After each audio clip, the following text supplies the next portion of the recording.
are or who you think you are. If you don't have Jesus, you mean nothing. And the word of God says our righteousness is but filthy rags. In other words, there's no good thing that dwells in this flesh. So in order for me to do anything or operate in any kind of way, it is in him I live, I move, and have my being. So in other words, if I don't possess the fruit, which entails all of these things, then I'm not walking in the Spirit. If you're not walking in the Spirit, then I'm wondering what you're walking in. You must be walking in the flesh. Amen? So on tonight, when we're talking about meekness, and we're in Galatians 5:22-26, and we're talking about the attributes, the characteristics, or the virtues that lets the world know the difference between us and them, I'm talking about meekness on tonight.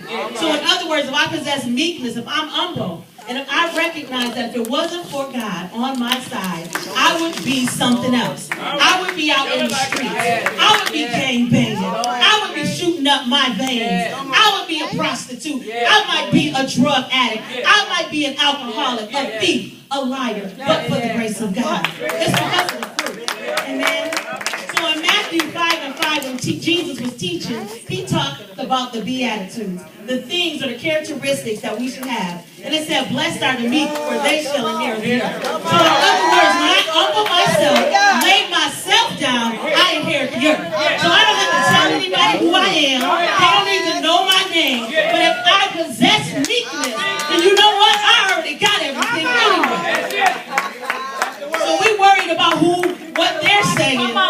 You worried about what they're saying about you. I'm worried about what God is thinking about you.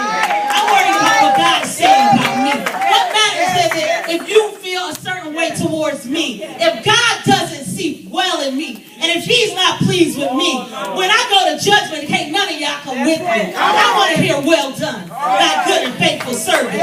You've been faithful over a few things. I'm going to make you ruler over many. You possessed and you ate of the fruit, and you saw that it was good fruit to eat of, and you walked around with love, and you walked around with joy, and you had long suffering, and you had self-control when people got in your face, and you were meek, because when they looked at you and they overlooked you, you knew who you were. When you didn't get that promotion, when you didn't get that husband, when you didn't get those friends, you know who you were in the face of the Lord.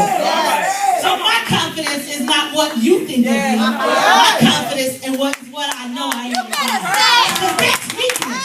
So I don't have to tell you how many degrees I have. I don't have to tell you where I live, who I am, who I roll with, because I know who I am in God.